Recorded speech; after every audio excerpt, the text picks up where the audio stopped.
Hello दोस्तों, नमस्कार। मैं रमा सर एक बार पुनः आप सभी का आरजी लाइफलाइन क्लासेस के इस यूट्यूब प्लेटफॉर्म पर हार्दिक वंदन, अभिनंदन एवं स्वागत करता हूं।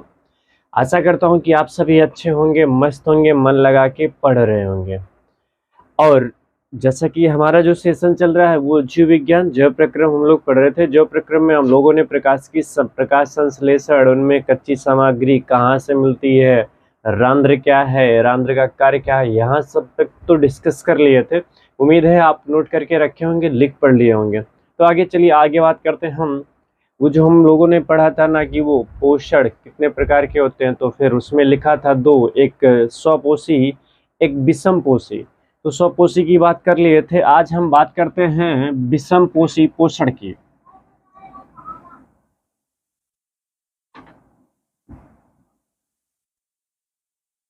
विषम पोषी ना, तो अगर हम बात करें ये विषम पोषी पोषण क्या है, तो स्वपोषी में क्या होता है कि वो अपना भोजन का निर्माण स्वयं करता है, उसे हम स्वपोषी कहते हैं। जो अपने भोजन का निर्माण स्वयं नहीं करता, दूसरों पर निर्भर होता है, उसे हम विषम पोषी कहते हैं। तो अगर इनकी परिभाषा लिखनी तो लिख लो भैया। क्या लिखेंगे हम आप? जो अपने भोजन का निर्माण स्वयं ना करे और दूसरों पर निर्भर हो,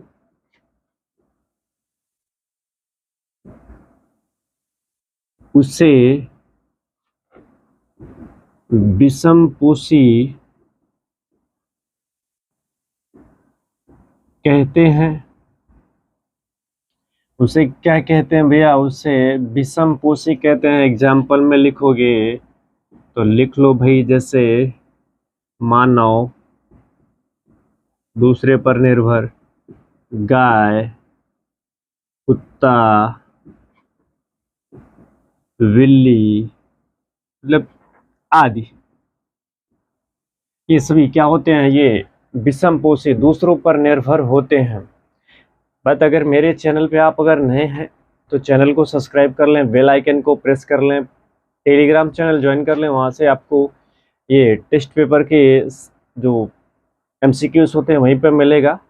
और हाँ, प्लेलिस्ट में सभी वीडियोस पड़ी हैं, मैथ की वीडियोस पड़ी हैं, साइंस की प्रकाश चैप्टर का पूरा वीडियोस पड़ा है, लगभग 17 पार्टों में मैंने कवर किया है। तो वहाँ से आप अपनी सफलता को सुनिश्चित कर सकते हैं। तो ध्यान रहे, बेल आइकन को प्रेस कर लें, चैनल को सब्सक्राइब कर लें, टेलीग्राम चैनल ज्वाइन कर लें। ठीक है, चलिए आइए हम बात करें। जो अपने भोजन का निर्माण ये स्वयं विषम पोषी कहते हैं। ये भी विविध पोषी कई प्रकार के होते हैं, हम लोगों ने लिखा था।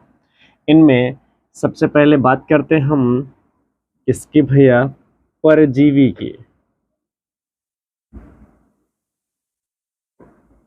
इसकी बात कर लें, परजीवी क्या है? परजीवी, इन पे अगर हम चर्चा करें तो क्या कहते हैं परजीवी भाई?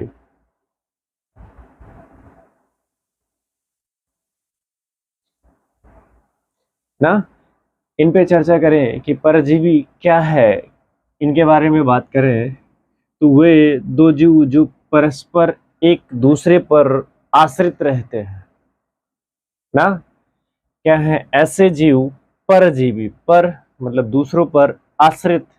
जैसे ये लिखा ना, विषम पोषी, इनमें विभिन्न प्रकार के जो अपने भोजन का निर्माण नहीं कर पाते हैं, वैसे ही परजीवी। परजीवी की बात कर रहे, बताइए क्या भाई?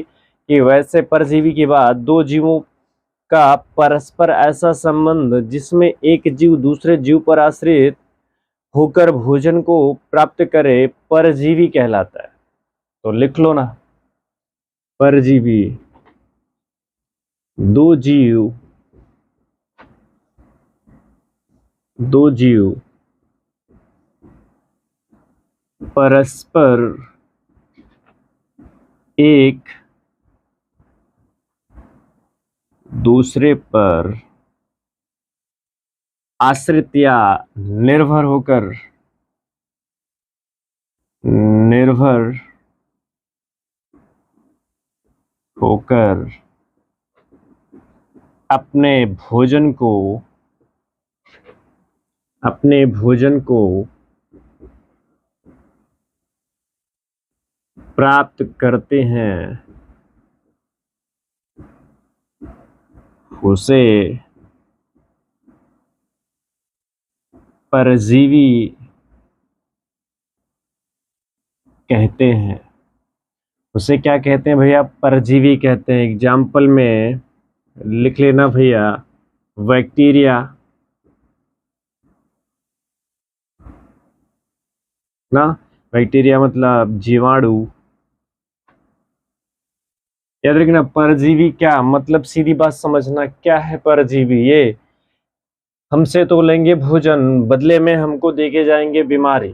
परजीवी ना, हमें पर आश्रित होंगे, हमसे भोजन खाएंगे, हम ही से खाएंगे पिएंगे और बदले में हमको बीमारी देके जाते हैं। सीधी बात जानो वो क्या होते हैं? परजीवी।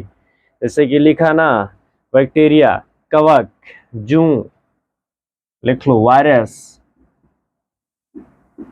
वायरस मतलब विषाणु,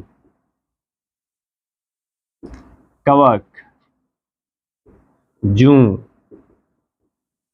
ना, आदि, ये परजीवी होते हैं। बात करें आगे, ये परजीवी, पौधों में परजीवी, नोट करके लिखना, नोट, पौधों में परजीवी, पौधों में परजीवी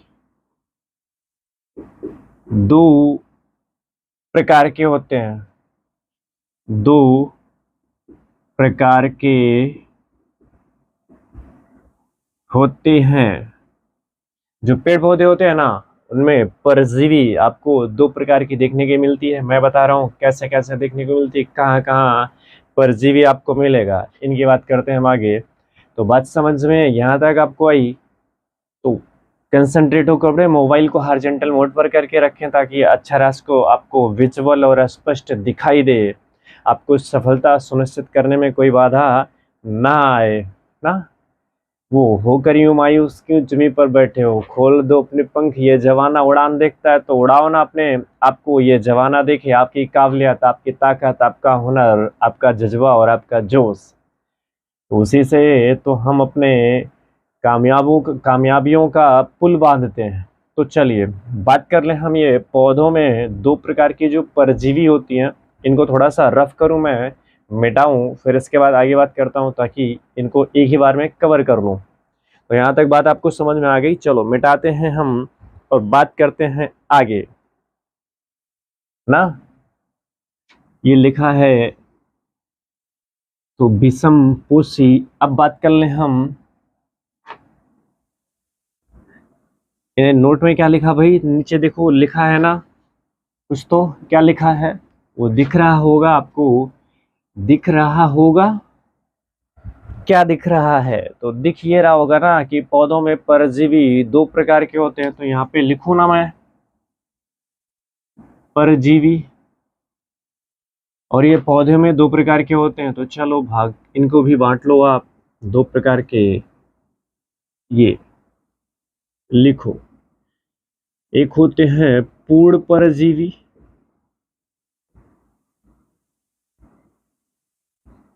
और एक होते हैं आंशिक परजीवी।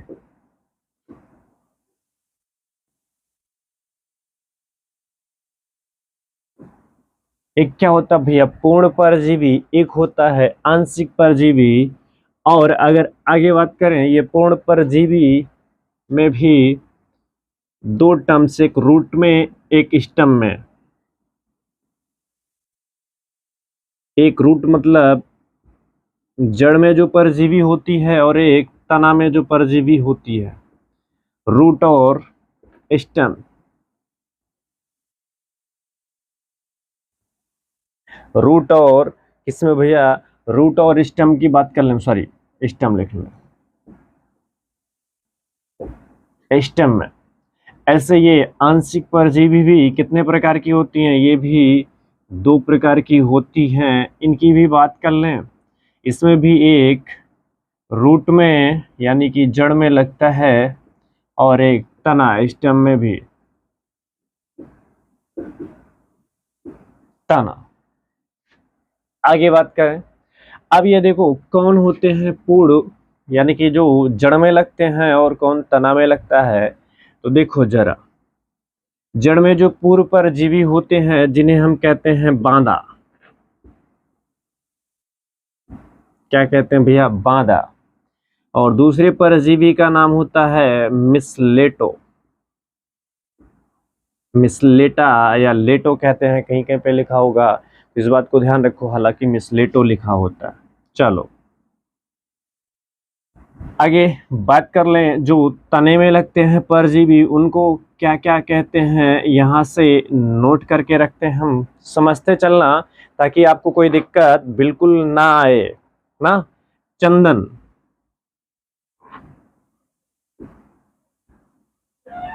स्ट्राइगा, चंदन और स्ट्राइगा। बात करें हम आंशिक परजीवी की, आंशिक परजीवी में कौन कौन लग जाता है, तो इसमें रूट की बात कर लें, आंशिक परजीवी अमरवेल,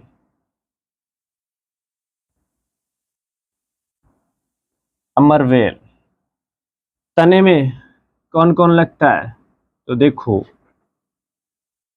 गड़वा, इदुंगी ना, रिफ्लेसिया,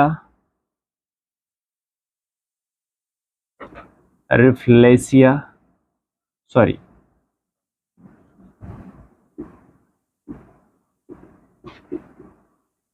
रिफ्लेसिया, ये गड़वा, इदुंगी, रिफ्लेसिया, ये यहां तक याद कर। अब देखो परजीवी, पूर्ण परजीवी, ये पौधों की परजीवी की बात कर रहा हूं, जो जड़ में लगता है उन्हें बांदा, मिसलेटो कहते हैं। तनों में लगने वाले होते हैं तना और स्ट्राइगा, जो किस में लगते हैं भाई। फिर आंशिक परजीवी जो होते हैं वो क्या होते हैं, अमरवेल, ये तना, गड़वा, इदुंगी, रिफ्लेसिया। वैसे ये मृतोपजीवी होता है अमरवेल ना, लेकिन ये आंशिक रूप से तो बात करें हम, चलो देखो कहाँ बांदा कहाँ पे लगता है, तो आपने बांदा मतलब वो सुना होगा ना कि बौना, बौना वो जो आम के पेड़ या कटहल के पेड़ या अमरूद के पेड़ में वो से उसकी पत्तियों से भिन्न जैसे अलग पत्ती दिखाई देती है, वो झुरमुटों में होते हैं और उनमें थोड़ा सा हरे हरे सुनहरे कलर केले जैसे फल दिखाई देते हैं। देखा होगा, गांव में पूछना मम्मी से या पापा दादा दादी से बौना, तो बताएंगे ना, वो बौना जिसे कहाँ पे लगता है, तो लिख सकते हो भाई आम,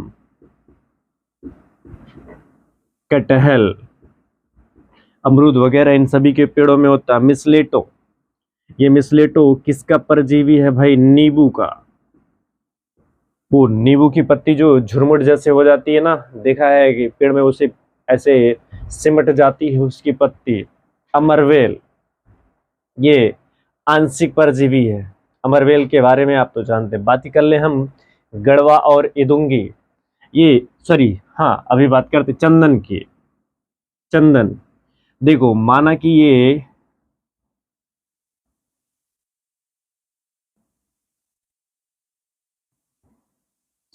ये मान लो एक चंदन का क्या है भैया, ये चंदन का वृक्ष है ना, और इसकी ये जड़ें हैं।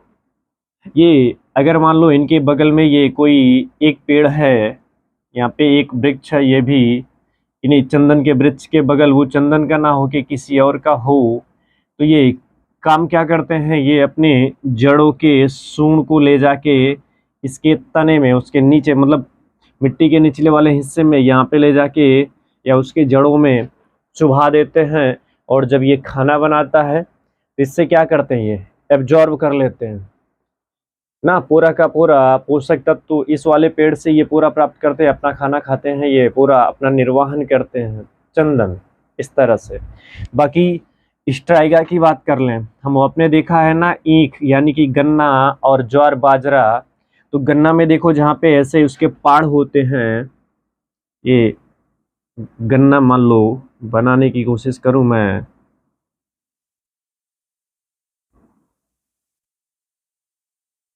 चलो देखो ना, तो ये या फिर जो हमारे यहाँ मक्का या बाजरा होता है, तो इनमें देखो ऐसे जहाँ पे इनकी गांठें होती हैं, यहाँ पे ऐसे झाड़नुमा संरचना दिखती है ना आपको गांठों के निपास, ये ऐसे, ये जो इस तरह से झाड़ी जैसे निकलती है, हम आप कहते हैं जड़ है, वो जड़ नहीं, वो स्ट्राइगा है।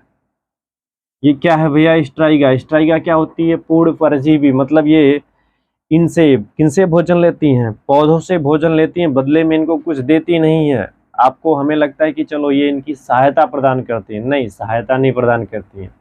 आगे बात करें तो आप लिख सकते हो। अब तो मिटाएं इनको, मिटाने के बाद इनका वो लिख दे हम कहाँ कहाँ मिलते हैं। ये चंदन का तो मैंने बताया वो कैसे, बाकी स्ट्राइगा कहाँ लगता है तो ये लिख लो भाई, ज्वार, मक्का, बाजरा या फिर गन्ना ना। आगे बात करें अमरवेल, तो अमरवेल के बारे में तो आपको बताना ही नहीं है, अमरवेल तो आप जानते ही हैं। बाकी बात कर लें हम किसकी भैया? गढ़वा और एदुंगे। चलो देखो क्या है गढ़वा और एदुंगे, ये टमाटर और बैगन में लगने वाला परजीवी है। ये दोनों कहाँ लगते हैं तो लिख लेना भैया, टमाटर और बैगन। इसकी टमाटर और बैगन की परजीवी है, देखा होगा आपने, वो कहते हैं ना मम्मी पापा बोलते हैं कि वो टमाटर या बैगन जो होता है वो बोरा आ जाता है, शब्द ऐसे सुना होगा आपने ना, वो झुरमुट जैसा हो जाता है बिल्कुल। उसमें क्या लग जाता है? पत्तियों बिल्कुल सूख कर सिमट जाती हैं, गड़वा और इदुंगी परजीवी होता है, वो लग जाता है टमाटर और बैगन में। बात कर लें हम रिफ्लेसिया की, तो चलो देखो रिफ्लेसिया के बारे में बात करें अगर हम, तो ये रिफ्लेसिया पूछे भैया किसकी परजीवी है, तो यहाँ पे ध्यान से देखना, लिख रहा हूँ, रिफ्लेसिया पूछे किसकी परजीवी है, रिफ्लेसिया तो लिख लो भाई कंठलता। किसकी परजीवी है? कंठलता की परजीवी है ना। और ये कंठलता की परजीवी है, कंठलता की परजीवी है। रिफ्लेसिया किसकी परजीवी है? कंठलता, उसकी परजीवी है रिफ्लेसिया। पाया कहाँ जाता है अगर आपसे पूछे तो जावा सुजात्रा के जंगलों में। जावा सुजाता, जावा सुजाता के जंगलों में कहाँ पाया जाता है? जावा सुमात्रा या जावा सुजाता के जंगलों में पाया जाता है। और इसके बारे में क्या लिखोगे भैया? ये विश्व का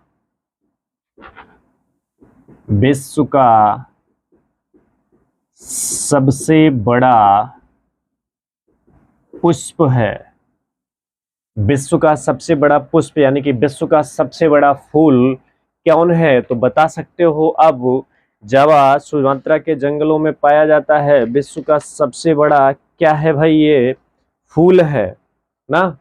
जावा सुजाता या जावा सुमात्रा विश्व का सबसे, और याद रखना क्या है ये, 1 मीटर से 1.5 मीटर ये लंबाई होती है इस फूल की, 1 से 1.5 मीटर की लंबाई, और 13 से 14 किलोग्राम इसका क्या होता है? वजन। ये जावा सुजाता या जावा सुजात्रा भी है, ठीक है। ये 13 से 14 किलोग्राम वजन, कितना वजन है? अगर किसी को मान लो जैसा कि आपको आशीर्वाद देना हो स्टेज पे जाके, तो इतना बड़ा फूल उठाओ और उसके मतलब पीछे से जाके खड़े होके आप ऐसे आशीर्वाद दो, तो जिसको आप आशीर्वाद दे रहे हैं तो शायद वो उसकी तो कहानी तमाम कर दोगे ना। इतना वजन, मतलब 14-15 किलोग्राम, नियर अबाउट 13-14 किलोग्राम वजन है ना इसका, 1 से 1.5 मीटर है, तो फिर मजा तो है ना ऐसे पुष्प में। तो कभी किसी को ऐसे पुष्प दे के प्रपोज करो, वो तो तुरंत फिदा हो जाएगा आप पे।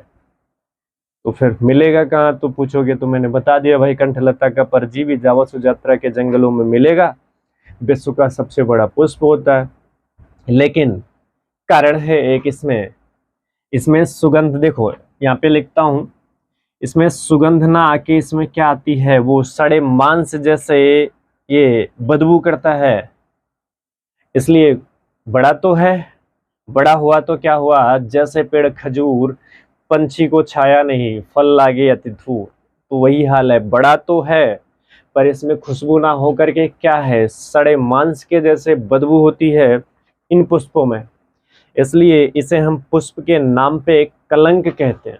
ये पुष्प के नाम पे कलंक है। तो कौन सा पुष्प पुष्प के नाम पे कलंक है, तो रेफ्लेसिया का पुष्प। तो आप बाकी बात समझ में आ गई इतने। तो अब देखो, परजीवी पौधे में दो पूर्ण है और आंशिक हैं, एक जड़ एक तना। ये बांदा कहाँ, आम और कटहल, बौना जिसे कहते हैं मिसलिटो, नींबू में मिलेगा चंदन, बताया मैंने, स्ट्राइगा, ज्वार, मक्का, बाजरा, वो जो झगड़े जैसे जड़ होते हैं, अमरवेल आंशिक, लेकिन हालांकि ये मृतोपजीवी होते हैं। ठीक है, तना गड़वा, इदुंगी, टमाटर या वैगन में लगता है, रिफ्लेसिया कंठलता का परजीवी है, जावा सुमात्रा के जंगलों में पाया जाता है, विश्व का सबसे बड़ा पुष्प है, 1 से 1.5 मीटर लंबा होता है, 13 से 14 किलोग्राम इसका वजन होता है। लेकिन ये पुष्प के नाम पे कलंक है, कलंकित है। क्यों? क्योंकि इनमें खुशबू नहीं, इनमें बदबू होती है, और वो भी कैसे, जैसे सड़े मांस की तरह। इसलिए कोई इनका प्रयोग नहीं करता ना, नहीं तो हम आप कहाँ पीछे रहने वाले हैं। जिसको मनाना होता उसको ला के तोड़ के कहते भाई लो, विश्व का सबसे बड़ा पुष्प ही ला के हम आपको दे दिए, अब तो मान जाओ ना, ना। तो फिर ऐसे रिक्वेस्ट करके आप मना लेते। लेकिन खैर कोई बात नहीं, वैसे ही आपकी काबिलियत पे, यानी कि हमारे आपकी काबिलियत पे ही लोग मान जाते हैं। देखो ना, पार्वती वो और पार्वती हो गई और माँ लक्ष्मी हो गई, वर्ण किसका की है, जिसके पास शक्ति है। तो ठीक, बात आगे करें हम। चलिए अब आगे बात कर लें, इनको मिटाते हैं, अगली हेडिंग डालते हैं भैया, मृतोपजीवी। बात यहां तक समझ में आ गई। अगली हेडिंग हम डालते हैं, मृतोपजीवी किसे कहते हैं। तो आगे बात करूं इससे पहले निवेदन क्या ना, निवेदन यही कि आप अगर चैनल पे नए हैं तो प्लेलिस्ट में सभी वीडियोस पड़े हैं आपको सफलता को सुनिश्चित करने के लिए। वहां से जाकर के आप वीडियो को देख सकते हैं, समझ सकते हैं और जान सकते हैं, कोई दिक्कत नहीं आएगी आपको। अब अगली हेडिंग डालिएगा, मृतोपजीवी।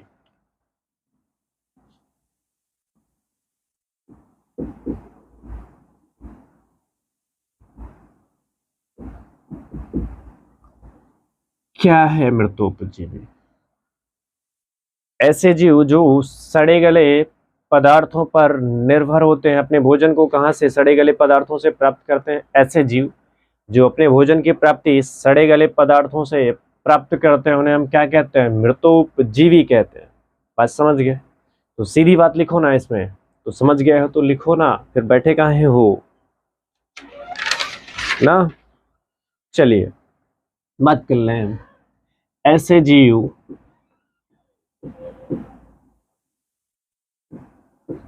जो अपना भोजन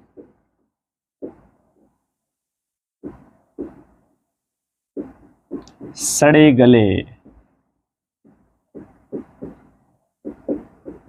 पदार्थों से प्राप्त करते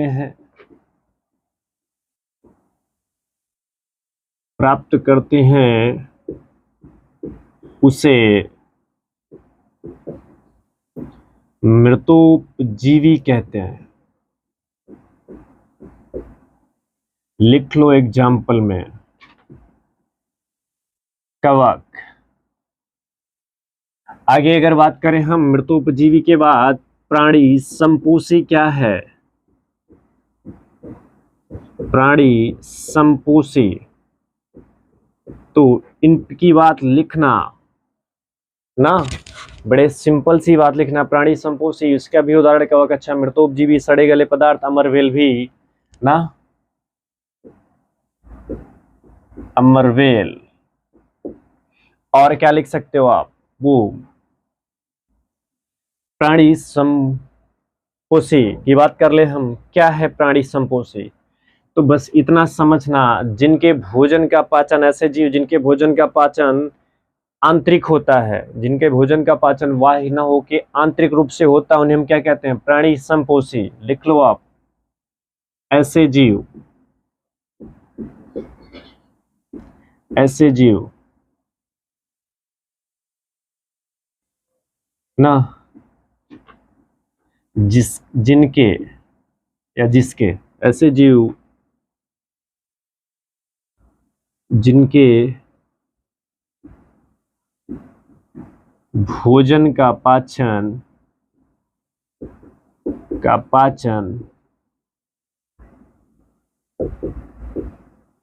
आंतरिक रूप से होता है, उसे प्राणी संपोषी कहते हैं। ऐसे जीव जिनके भोजन का पाचन आंतरिक रूप से होता है, उन्हें प्राणी संपोषी। जैसे देखो ना, हम मानव, हमारा भोजन कैसा होता है, इंटरनल है। हमारे भोजन का पाचन इंटरनल है कि एक्सटर्नल, बाहरी पाचन तो नहीं है ना, आंतरिक पाचन है।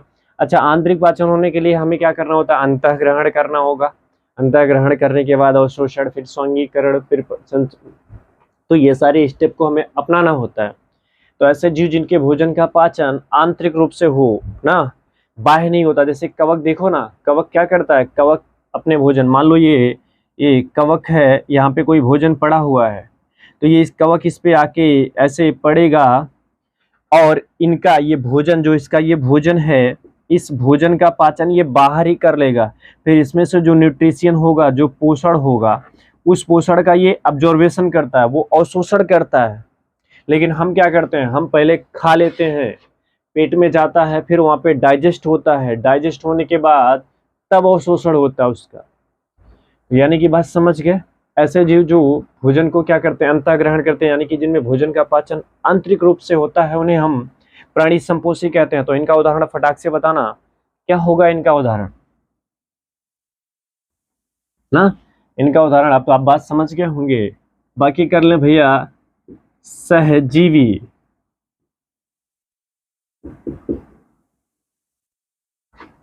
क्या है सहजीवी, इनके बारे में बात करते हैं, बात कर लें। सहजीवी, देखो क्या है सहजीवी। जैसे माना कि ये एक व्यक्ति है और ये भी एक व्यक्ति है, बदले में ये इनका काम करें, बदले में ये भी इनका कुछ ना कुछ काम कर दें, सहजीवी ना। जैसे दो जीव, लिख लो भैया, दो जीव एक दूसरे को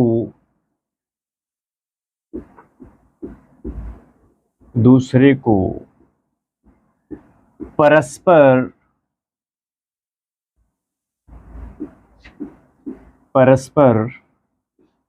लाभ पहुंचाते हैं, उसे सहजीवी कहते हैं। दो जीव एक दूसरे को परस्पर लाभ पहुंचाते हैं, उन्हें हम क्या कहते हैं, सहजीवी कहते हैं। जैसे देखो आप, हमारी मानव के आंत में, हमारी आंत में कौन पाया जाता है भैया, तो हमारी आंत में पाया जाता है एसोरिका, क्या पाया जाता है, एसोरिका। ये एक बैक्टीरिया यानी कि एक जीवाणु है।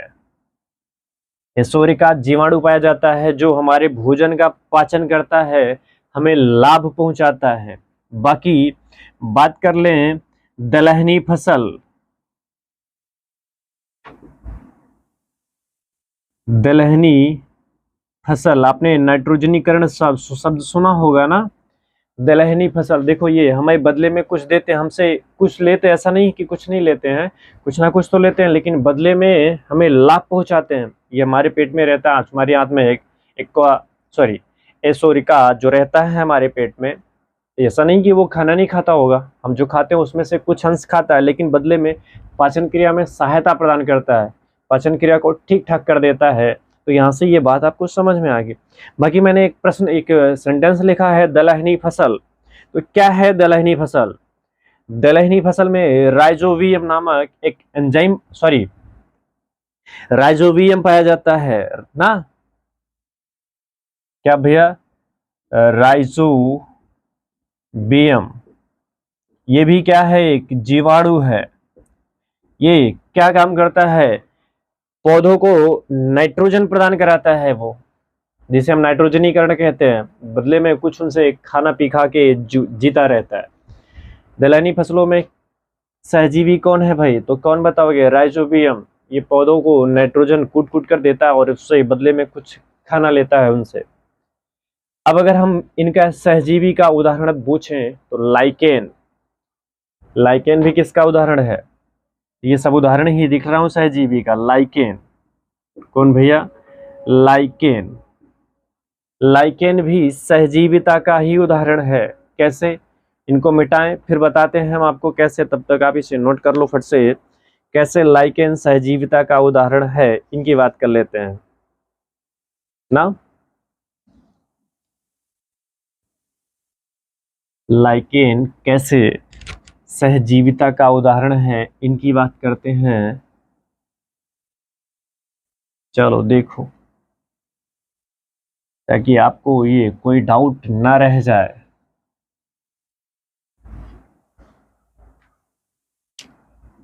लाइकेन,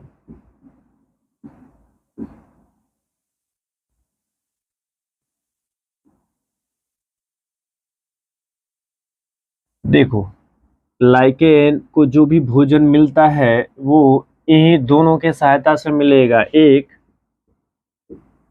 फंजाई और एक किससे भैया? एल्गी। मतलब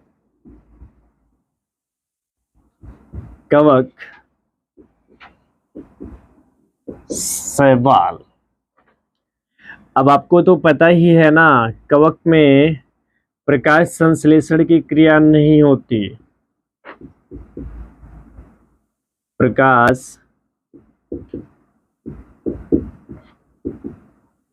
संश्लेषण की क्रिया नहीं होती है। तो जब प्रकाश संश्लेषण की क्रिया नहीं होगी तो इससे ये निर्भर तो रहेगा ना किसी किसी पे। हमने लिखा था वो जब स्वपोषी नील हरित शैवाल, शैवाल में इनमें प्रकाश की, इसमें क्या होगा भाई? संश्लेषण की क्रिया होती है। तो लिखो प्रकाश संश्लेषण की क्रिया होती है। तो ये जब प्रकाश संश्लेषण की क्रिया होगी तो क्या निर्माण करेगा भाई? भोजन का निर्माण। इसका निर्माण करेगा ये, भोजन का निर्माण। और भोजन के निर्माण के लिए जो जल और खनिज, जल और खनिज लवण की व्यवस्था कौन देगा? तो जल और खनिज लवण की व्यवस्था कौन करता है? कवक। ये इनको देगा और ये प्रकाश संश्लेषण की क्रिया में क्या निर्माण करेंगे? भोजन। और इनमें से कुछ भोजन किसको देंगे? ये कवक को। कवक जल और खनिज लवण का अवशोषण करके शैवाल को देगा, शैवाल इनको कुछ भोजन देंगे और ये सब, ये फंजाई और शैवाल मिलकर किनको भोजन प्रोवाइड करवाएंगे? लाइकेन को प्रोवाइड करवाएंगे। अगर आपको पूछे भाई लाइकेन क्या है, तो लाइकेन याद रखना वायु प्रदूषण सूचक है। वायु प्रदूषण क्या है? सूचक है। ये अगर ये SO2 सल्फर डाइऑक्साइड की मात्रा अगर क्या हो जाती है? बढ़ जाती है या फिर लाइकेन मैंने बताया जैसे क्या है भाई? लाइकेन वायु प्रदूषण का सूचक है ना। सल्फर डाइऑक्साइड की मात्रा बढ़ने पर ये बता देगा कि वायु कैसा हो गया, दूषित हो गया। तो सल्फर डाइऑक्साइड के प्रति संवेदनशील होता है। वायु प्रदूषण के लाइकेन वायु प्रदूषण के प्रति सूचक, वायु प्रदूषण का सूचक है। क्या भाई, सॉरी क्या लिखा हूं मैं, वायु प्रदूषण का सूचक है। तो यहाँ से ये नोट करके आप रखें, लिखें, पढ़ें, बातें आगे बढ़ें आप। तो बात समझ में आ गई आपको, ये बात समझ में आई ना कि लाइकेन कैसे है। देख लो ये इस तरह से इसका स्ट्रक्चर कैसे कैसे ये बनाते हैं अपने आप को। लाइकेन का अध्ययन लाइकेनोलॉजी में किया जाता है, कवक का अध्ययन फाइकोलॉजी में किया जाता है ना, और ये शैवाल का अध्ययन ना, ये शैवाल का अध्ययन एल्गियोलॉजी में किया जाता है। तो यहाँ से हालांकि हमें बताना था क्या, लाइकेन सहजीवी है। हाँ सहजीवी है। किसका सहजीवी है, कवक और शैवाल का। तो यहाँ से नोट कर पाए आप, देख पाए, लिख पाए, समझ पाए। तो आशा है कि यहाँ तक आपको सभी कंटेंट एक के बाद एक समझ में आ रहे होंगे। नोट्स बनाते चलिए, जैसे मैं लिख रहा हूँ वैसे लिखते चलिए। बाकी जब आपको टेस्ट पेपर प्रोवाइड किया जाएगा ना, तो आप फिर उत्तर कैसे लिखोगे, तो ये जब लिखे रहोगे तभी ना तो लिख पाओगे। चैनल पे नए हैं तो बेल आइकन को प्रेस कर लें, चैनल को सब्सक्राइब कर लें, टेलीग्राम चैनल ज्वाइन कर लें, ताकि हम आपके भविष्य को सुनिश्चित करने में थोड़ा सा अपना सहयोग और योगदान दे सकें आपको। तब तक के लिए आप सभी को बहुत बहुत धन्यवाद। प्लेलिस्ट पे सभी वीडियोस पड़े हैं, प्रकाश चैप्टर का टोटल वीडियोस है, और मैथ का पर्सनली अभ्यास 1 पूरा पड़ा है, 2 पड़ा है। अभी जल्द से और वीडियोस हम आपको प्रोवाइड करवाएंगे। तब तक आप ये जीव विज्ञान यहाँ से आप पढ़ते लिखते रहिए। बहुत बहुत धन्यवाद आप सभी को। Thank you very much.